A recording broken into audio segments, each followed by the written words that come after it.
자, 애통하는 자가 복되다 말씀하신 주님은 우리에게 무엇을 원하시는 것일까요? 예수님은 우리가 늘 울면서 슬퍼하며 살아가기를 바라시는 걸까요? 사실 예수님은 나의 계명을 지켜 나의 사랑 안에 거하라 라고 말씀하시면서 이렇게 말씀했습니다. 우리 요한복음 15장 11절 말씀을 보시면 내가 이것을 너희에게 이름은 내 기쁨이 너희 안에 있어 너희 기쁨을 충만하게 하려 함이라. 사도 바울은 또 이렇게 말합니다. 항상 기뻐하라. 오직 성령의 열매는 사랑과 희락과 화평과 기쁨이 성령의 열매라고 말을 하는 것이죠. 그리고 로마 감옥에서 편지를 쓰면서 이렇게 말합니다. 나의 사랑하는 형제들아 주 안에서 기뻐하라. 주 안에서 항상 기뻐하라. 내가 다시 말하노니 기뻐하라. 뿐만 아니라 사도 요한 또한 이렇게 말을 합니다. 요한계시록 21장 4절에 보시면 모든 눈물을 그 눈에서 닦아주시니 다시는 사망이 없고 애통하는 것이나 곡하는 것이나 아픈 것이 다시 있지 아니하리니 처음 것들이 다 지나갔음이러라 라고 말씀하셨습니다. 다시 말해서 우리 주님은 우리의 눈물을 닦아주는 분이시지 우리가 슬퍼하고 낭망하고 시리에 빠져서 허우적거리는 것을 바라지 아니하십니다. 주님은 분명 우리가 기뻐하고 즐거워하기를 원하신다는 것이죠. 자, 그러므로 애통하는 자는 복이 있나니라고 해서 우리가 오해하지 말아야 될 것이 있습니다. 눈물 흘릴 상황이 되면 다 복된 것이다 라고 생각해서는 안 된다는 겁니다. 예를 들어서 음주운전으로 사람을 치고도 119를 부르기보다 먼저 자신을 변호해 줄 변호사에게 전화를 하여서 이후에 경찰서에 가서는 펑펑 울면서 자신이 잘못했습니다, 실수했습니다라고 그렇게 울고 있다면 그 울음이 복된 애통이겠습니까? 자기 아이 병원비 마련하려고 남의 아이 유기해서 가방에 넣어두었다가 아이가 너무 큰 소리로 울자 이렇게 하다가 사람들에게 들킬 것 같다라고 해서 산채로 물에 빠져 죽였다면 나중에 죽이려고 한 것이 아닌데 가방에 넣어두었는데 질식해 버렸습니다라고 거짓말했다가 결국에는 부검 결과 사실이 드러나자 처음에는 그런 의도가 아니었습니다라고 하며 눈물을 흘린다면 그것이 복된 애통이라고 할 수 있겠습니까? 자신의 죄를 전혀 깨닫지 못하고 눈물도 흘리지 않는 냉혈함보다는 나은 것이 아닐까라고 생각은 할 수 있겠지만 이러한 것은 복된 애통이라 할 수 없습니다. 죄를 저질렀다면 저지른 죄에 대해서 애통하고 죄의 잘못에 대해서 회개하고 애통해야 하는데 죄로 인한 형벌에만 두려워하여 눈물을 흘린다면 그것은 복된 애통이 될 수 없다는 것입니다. 이 두려움과 눈물은 복이 아니라 하나님의 형벌이고 하나님의 징계라고 볼 수 있는 것이죠. 우리가 죄악된 세상에서 살다 보면 어쩔 수 없는 애통도 있는 것 같습니다. 자연재해로 인하여서 사랑하는 가족을 잃기도 하고 수십 년 모은 재산을 날리는 경우도 있습니다. 원치 않는 불치병에 걸려서 사랑하는 자식을 잃기도 하고 고의가 아니었지만 부도를 당하여 전 재산을 날리기도 합니다. 가스폭발, 건물 붕괴, 교통사고와 같은 사건들이 일어나고 이로 인해 육체적, 정신적 고통, 이별의 슬픔을 만나기도 합니다. 그리고 항상 사랑하는 사람들이 먼저 떠나는 경우가 허다합니다. 한 번 죽는 것은 사람에게 정해져 있다라고 말씀을 하셨지만 슬픈 것은 슬픈 것입니다. 이런 종류의 질병과 사건, 사고의 소식은 우리의 의지와 상관없이 갑자기 찾아와서 우리를 괴롭힙니다. 그런데 어쩔 수 없는 슬픔을 겪게 되어서 애통한다고 하여서 하나님이 이것을 복된 애통이다, 복된 자가 누리는 애통이다 라고 말할 수 있겠습니까? 그렇지 않다는 겁니다. 자, 그렇다면 주님이 복되다고 하시는 애통은 어떤 것일까요? 어떤 사람을 두고 애통하는 자는 복이 있나니 그들이 위로를 받을 것이미요 라고 하셨을까요? 여기서 위로자가 누군지 정확하게 밝히지는 않습니다. 하지만 우리가 본문을 유심히 살펴보시면 이 본문의 위로자가 하나님이라는 것을 어렵지 않게 찾을 수 있습니다. 그러니까 하나님의 복된 애통자를 하나님은 위로해 주신다라고 말씀해 주고 있는 것이죠. 자, 그렇다면 하나님이 복되다 하시는 애통자, 하나님이 위로해 주시는 복된 자는 누구이며 그들은 무엇 때문에 슬퍼하는 것일까요? 한 세 가지로 생각해 보도록 하겠습니다. 첫 번째는 고난으로 인해 애통하는 자들이 복이 있습니다. 애통, 슬픔은 항상 고난과 관련이 있는데 슬퍼하는 자가 복되다는 것은 고난 당하는 자를 염두에 주시고 하나님이 우리에게 말씀해 주셨습니다. 이사야 61장을 보시면 이러한 기록이 나옵니다. 주 여호와의 영이 내게 내리셨으니 이는 여호와께서 내게 기름을 부으사 가난한 자에게 아름다운 소식을 전하게 하려 하심이라. 나를 보내사 마음이 상한 자를 고치며, 그러면서 그 가난한 자와 같은 부류를 설명하기를 마음이 상한 자, 포로된 자, 자에게 자유를, 갇힌 자에게 노임을 전파하며 여호와의 은혜의 해와 우리 하나님의 보복의 날을 선포하여 모든 슬픈 자를 위로하신다라고 말씀합니다. 그리고 3절에서는 무릇 시온에서 슬퍼하는 자에게 화관을 주어 그 죄를 대신하여 희락의 기름으로 그 슬픔을 대신하며 찬송의 옷으로 그 근심을 대신하시고 그들이 의의 나무 곧 여호와께서 심으신 그 영광을 나타낼 자라 일컬음을 얻게 하려 하심이라 라고 말씀해 줍니다.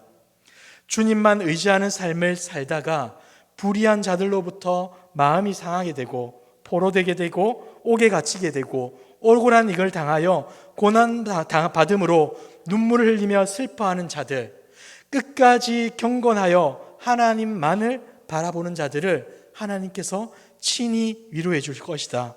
슬픔을 기쁨으로 바꾸어 주겠다라고 약속해 주고 있는 겁니다. 그렇기 때문에 이러한 자들이라 할지라도 하나님의 눈으로 볼 때 이들은 복된 존재다라고 볼 수 있는 것이죠. 자, 그렇다면 여러분, 성도들은 고난을 추구하며 살아가야겠습니까? 성경은 그렇게까지 말하지 않습니다. 다만 이 고난이 비범한 스승이 우리에게 된다라고 말씀합니다. 시편 119편을 보시면 이와 같은 내용이 나옵니다. 우리 67절 말씀 같이 한번 읽어볼까요? 시작.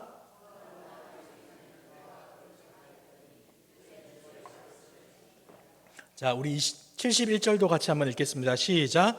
고난당한 것이 내게 유익이라 이로 말미암아 내가 주의 율례들을 배우게 되었나이다.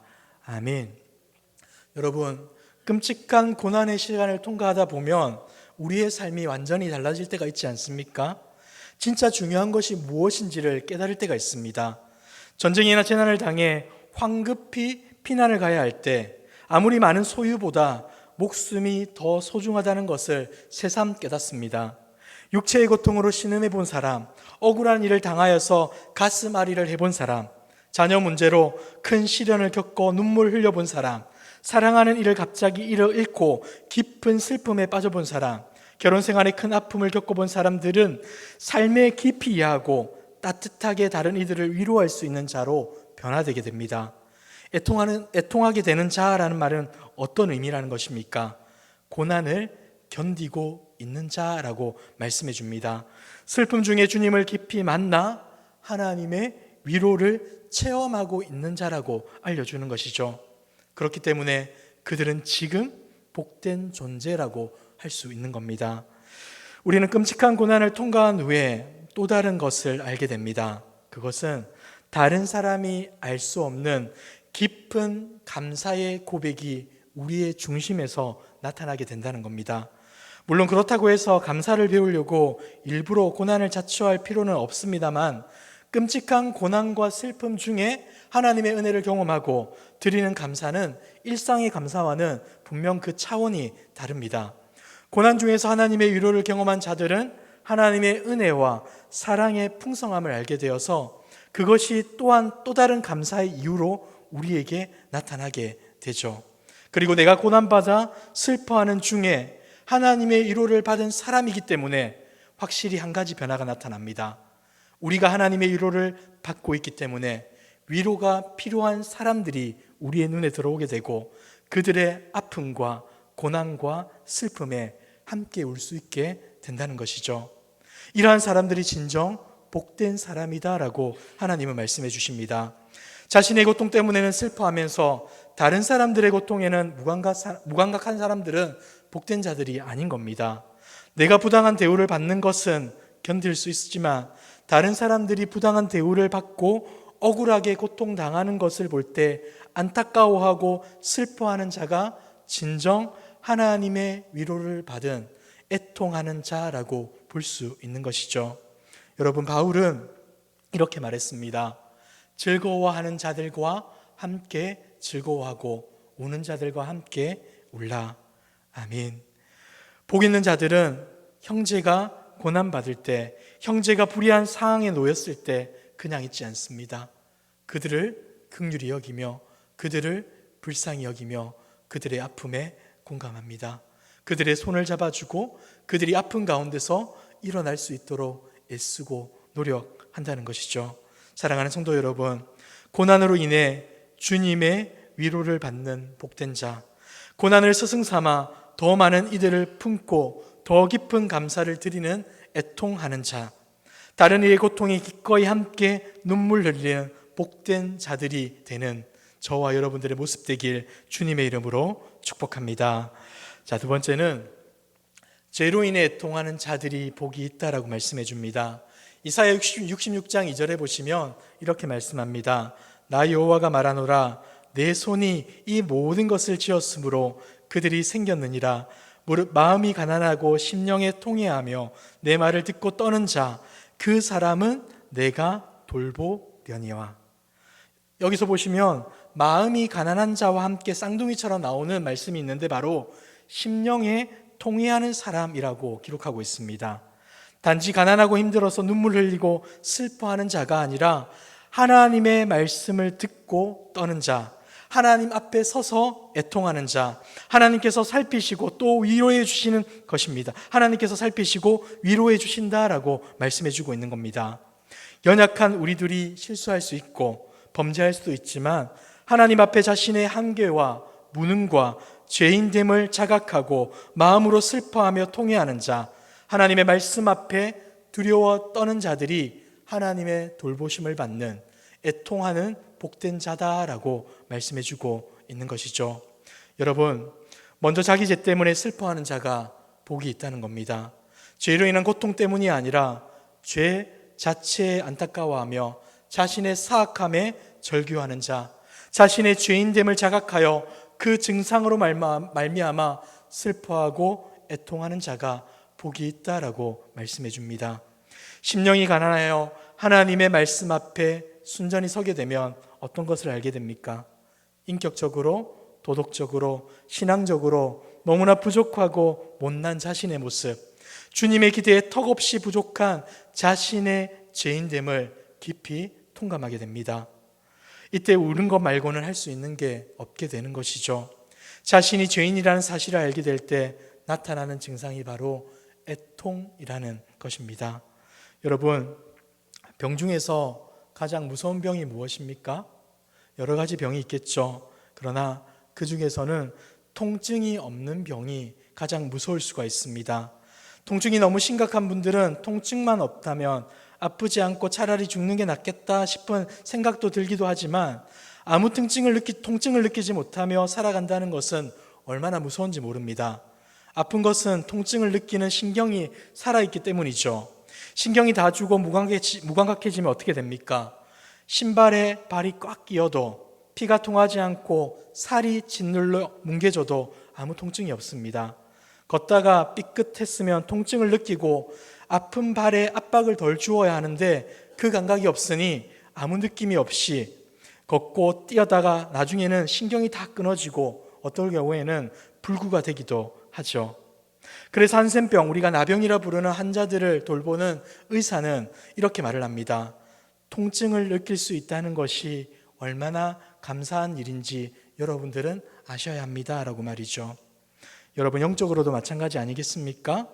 잘못을 했는데 문제가 많은데 자신이 죄인인지 얼마나 비참한 현실에 있는지도 자각하지 못하고 아파하지도 슬퍼하지도 않는다면 묻어진 양심 그대로 사는 것은 지옥을 향해 달려가는 것 아니겠습니까? 문제가 있는데도 자신의 상태를 모르고 애통하지 않는 자, 다 좋아야 하고 살아가는 것이 얼마나 심각한 병인지 우리는 이 시간 깨달아야 하는 것입니다.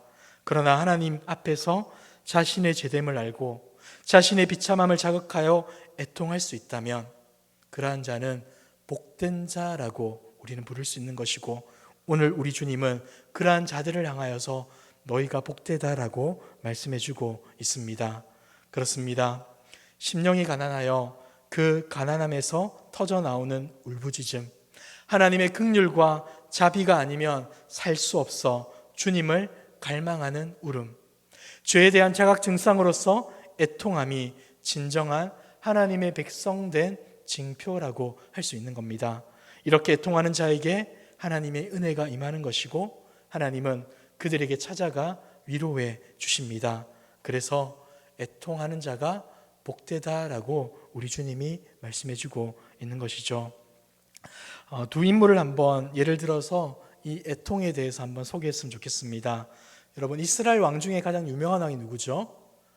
다윗이죠. 우리가 소위 성군이라고 부르는 다윗은 자신의 신하의 아내였던 밧세바를 빼앗아 동침을 합니다. 그리고 그 죄를 감추기 위해서 다른 신하였던 요압 장군을 사주하여서 우리아를 적의 앞에 두고 떠나게 해서 그 우리아를 죽게끔 만듭니다. 간통에다가 살인교사 그리고 거짓말까지 시켰던 것이죠. 아무리 경건한 다윗이라도 음란 죄에 빠지고 거짓과 악에 사로잡히니 죄에 대한 자각 증상이 사라져버리고 맙니다. 밧세바가 임신하여 아이를 출산할 때까지도 아무 일 없다는 듯이 뻔뻔하게 살아갑니다. 나단 선지자가 찾아와서 왜 예화를 들면서 당신의 죄가 이렇습니다 라는 듯 보여주었음에도 불구하고 그 순간마저도 자신은 양심에 꺼리낌이 없는 정의로운 왕인 듯 말을 합니다. 자기 죄에 대해서는 감각 기능이 완전히 마비되어 있었기 때문에 그렇게 행동할 수밖에 없었던 것이죠. 가장 비참한 것이 죄를 깨닫지 못하고 자기가 의인인 줄 착각하는 것입니다. 자각하지 못하니 울어야 할 때 울지 못하고 웃게 되는 것이죠. 나단은 다윗에게 이렇게 말합니다. 사무엘하 12장에 보시면 이렇게 이야기합니다. 나단이 다윗에게 이르되 당신이 그 사람이라 이스라엘의 하나님 여호와께서 이와 같이 이르시기를 내가 너를 이스라엘 왕으로 기름 붓기 위하여 너를 사울의 손에서 구원하고 내 주인의 집을 내게 주고 내 주인의 아내들을 내 품에 두고 이스라엘과 유다 족속을 내게 맡겼느니라. 만일 그것이 부족하였을 것 같으면 내가 내게 이것을 거저 더 주었으리라. 그러한데 어찌하여 내가 여호와의 말씀을 업신여기고 나보기에 악을 행하였느냐. 내가 칼로 햇사람 우리아를 치되 암몬 자손의 칼로 죽이고 그의 아내를 빼앗아 내 아내로 삼았도다. 죄에 무감각한 것은 결국 말씀을 업신여기는 것이다 라고 성경은 우리에게 알려줍니다. 그러나 다윗의 위대함은 여기에서 나타나고 있습니다. 여기까지만 보여졌다면 다윗 저 사람 참 나쁘네 라고 생각할 수도 있겠지만 다윗의 위대함은 이후에 나타납니다. 참으로 말하기조차 부끄러운 파렴치한 죄악을 지적하는 선지자를 외면하지 않습니다. 하나님의 경고를 있는 그대로 받아들입니다. 나란 인간 이런 놈이구나. 내가 바로 쳐 죽일 사악한 놈이구나. 스스로 감당할 수 없는 끔찍한 죄의 모습을 자각하고 울부짖기 시작하는데 우리가 너무나 잘 아는 시편 51편에 그의 울음에서 울음 섞인 시편이 나오고 있습니다. 우리 3절로부터 보시면 이렇게 나옵니다. 무릇 나는 내 죄가를 아오니 내 죄가 항상 내 앞에 있나이다. 항상 죄에 끌려다니는 죄를 먹고 마시는 그런 놈입니다 라고 스스로 고백하는 것이죠. 내가 죽기만 범죄하여 주의 목전에 악을 행하였사오니 사람을 속이며 죄를 지은 것 같지만 결국에는 하나님 앞에서 행한 죄라고 고백합니다. 그러면서 주께서 말씀하실 때 의로우시다 하시고 주께서 심판하실 때 순전하시다 하리다. 내가 죄악 중에서 출생하였음이며 어머니가 죄 중에서 나를 잉태하였습니다 라고 얘기합니다. 무슨 말입니까? 모든 것이 온통 죄로 뭉쳐져 있다라고 고백하는 겁니다. 그러면서 9절에 보시면 이렇게 말합니다. 주의 얼굴을 내 죄에서 돌이키시고 내 모든 죄악을 지워주소서. 하나님이여 내 속에 정한 마음을 창조하시고 내 안에 정직한 영을 새롭게 하소서. 나를 주 앞에서 쫓아내지 마시며 주의 성령을 내게서 거두지 마소서. 아멘. 아예 내 속사람을 뒤집어 놓아 새롭게 만들어 주십시오라고 고백하고 있는 겁니다. 여러분, 이 다윗의 고백을 보면 어떤 느낌이 드십니까? 다윗도 자신의 삶을 보면서 깜짝 놀랐던 것 같습니다. 자신 스스로 꽤 괜찮은 사람이라 생각했는데 아예 날 때부터 나는 나쁜 놈이구나 라고 그것을 알게 되면서 놀라게 된 것 같습니다.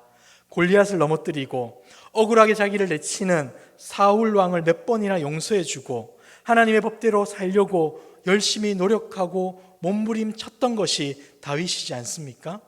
그런데 그가 어떻게 된 겁니까? 부하의 아내를 농락하고 충성된 부하를 살해하면서 아무 죄책감 없이 그런 죄를 지었다는 사실에 자기 자신이 먼저 놀랐던 겁니다. 아무 갈등도 없이 밥 먹듯이 죄를 짓고 숨 쉬듯이 죄를 지었다는 사실에 기가 막혔다는 것이죠. 그래서 다윗은 이것을 깨닫고 애통하는 겁니다. 그런데 이렇게 애통하는 자에게 주님은 어떻게 하십니까? 은혜를 베푸시고 하나님 앞으로 인도해 주신다라고 말씀합니다. 이사야 66장 2절을 다시 한 번 더 읽도록 하겠습니다. 시작.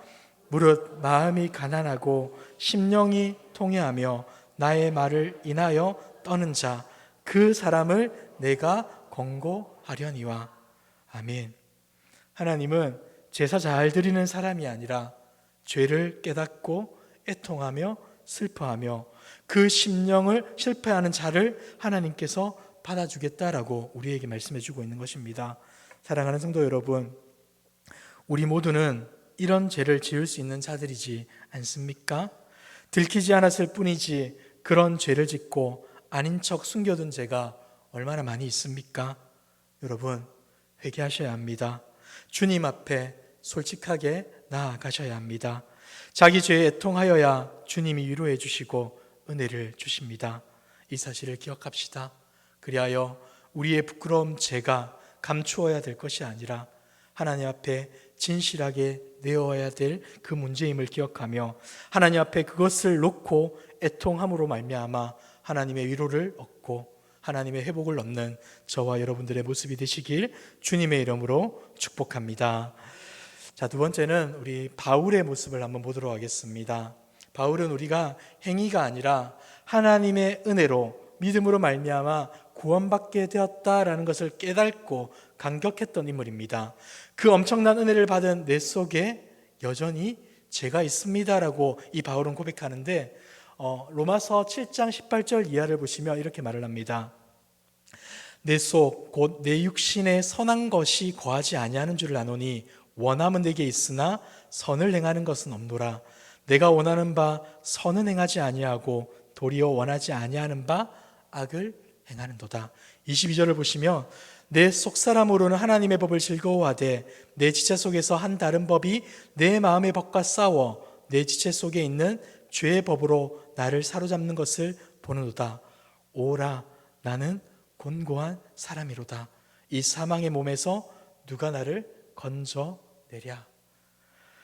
구원해 주시는 하나님에 대한 신뢰가 사라진 것이 아닙니다. 그 놀라운 하나님의 은혜를 받고도 또다시 죄에 빠지는 자신의 연약함을 인정하고 애통하고 있는 겁니다. 그래서 신앙생활을 하면 할수록 교만함은 사라지고 자신감은 사라지고 겸손하게 된다라고 이 바울은 말해주고 있는 것이죠. 똑같은 죄를 반복해서 범하는 자신을 보면서 절망하지 않고 어떻게 고백하고 있는 겁니까? 주님, 제 힘으로는 아무것도 할 수 없습니다. 내 신앙의 뿌리와 힘은 내 의지와 능력에 있지 아니하고 오직 십자가에만 있습니다. 십자가 보혈의 능력으로 나를 우리가 나아가 죄로 인하여 파괴되고 죄로 오염돼가는 불의한 세상을 보면서 탄식하지 않을 수 없습니다.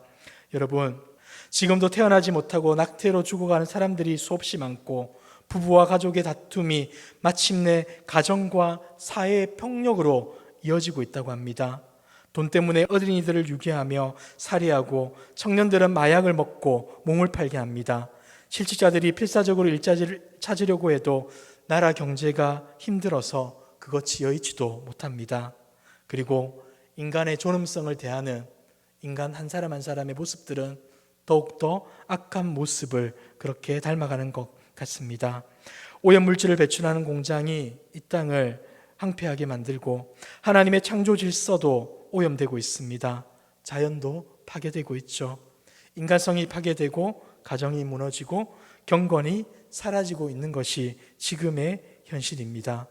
게임 중독에 빠져가는 어린 청소년들을 보십시오. 음란한 문화들이 우리 아이들의 순수함을 다 더럽히고 있습니다. 이런 시대의 모습을 보고 울지 않을 수 없어서 애통하는 자들, 하나님은 이러한 자들을 복되다라고 말씀하고 있는 것입니다. 창조주 하나님을 신앙하는 그리스도인들은 이 세상의 아픔에 함께 아파해야 합니다. 하나님, 이 세상을 이대로 영원히 고통받지 않게 하시고 새롭게 하여 주십시오라고 탄식하며 기도할 수 있는 저와 여러분들이 되었으면 좋겠습니다. 마지막 세 번째로 우리가 하나님 나라에 대한 거룩한 갈망으로 애통하는 자가 되어야 합니다. 자신의 죄, 민족의 죄 때문에 자각하고 애통할 뿐만 아니라 더 나아가 하나님의 뜻이 이루어지기를 간절히 갈망해야 한다라고 말씀해 주고 있습니다. 하나님의 뜻이 이루어지기를 간절히 열망하는 그 거룩한 갈망 때문에 애통하는 모습이 우리 가운데 있어야 한다는 것이죠. 수동적으로 죄 때문에 애통하는 차원을 넘어서서 하나님의 나라를 위하여서 하나님이 주신 사명을 충실히 감당하다가 복음의 영광을 위하여서 몸바쳐 헌신하다가 악한 건설자들에게 공격을 받고 그래서 고통당하며 눈물 흘릴 수밖에 없는 자들, 그러한 애통에 빠져있는 자들을 우리 주님이 기뻐하시고 그들을 위로해 주시겠다라고 말씀해 주고 있는 겁니다. 말씀을 맺도록 하겠습니다. 예수님을 따르는 길에는 세상의 명예와 부와 인기가 기다리고 있지 않고 오히려 가난함과 애통함이 기다리고 있습니다. 그리고 주님은 심령이 가난하여 하나님만 의지하고 하나님만 왕으로 모시는 천국 백성의 삶에 고난이 따르고 그래서 고통하며 울게 되고 거룩한 삶을 추구하는 자들일수록 죄에 민감하여 죄를 자각하며 철저히 슬퍼하며 눈물로 통곡하기도 하지만 하나님은 이렇게 애통하는 자들을 위로해 주시겠다라고 약속합니다. 고난을 두려워하기보다 하나님을 경외하고 죄의 형벌을 무서워하는 것이 아니라 나의 죄인됨과 죄의 비참함을 무서워하며 하나님의 말씀 앞에 두려워 떠는 자가 애통하는 복된 존재이다라고 말씀해 주고 있습니다. 천국 백성은 이제 단순히 자신에게 닥친 고난 때문이 아니라 타인의 고난에 아파하고 그 고난에 동참하며 눈물 흘리고 자신의 죄만 슬퍼하지 아니하고 민족의 죄를 내 죄처럼 시대의 악함을 나의 죄악으로 여기며 슬퍼하는 자다라고 말씀해 주고 있습니다. 이 눈물에는 하나님에 대한 신뢰가 담겨 있고 이 눈물에는 주님이 일해 주실 것에 대한 소망과 기대가 담겨 있는 것입니다. 단순히 안전하고 잠깐 평안함을 구하는 눈물이 아니라 하나님의 정의와 평화를 구하는 눈물, 주님이 기뻐하시다고 복되다고 하시는 눈물임을 우리는 기억해야 한다는 것이죠. 거짓과 불의가 가득한 세상에서 하나님의 의와 진리와 거룩함을 쫓으며 하나님의 자비와 긍휼이 임하기를 갈망하며 하나님의 공평과 정의가 임하기를 갈망하며 더 나아가 눈물을 흘리며 기도할 때 하나님은 성도의 모든 눈물을 닦아주시고 친히 손을 잡아주시고 위로해 주실 줄 믿으며 그 자리 가운데로 나아가는 저와 여러분들이 되기를 소망합니다. 여러분, 이 세상이 얼마나 고되고 힘듭니까? 주님의 위로가 없으면 우리는 제대로 살아갈 수가 없습니다. 주님의 위로를 갈망하고 주님이 원하시는 자리에서 애통해야 하는, 그리하여 주님이 주시는 참된 복을 맛볼 수 있는 저와 여러분들의 모습이 되시길 주님의 이름으로 축복합니다.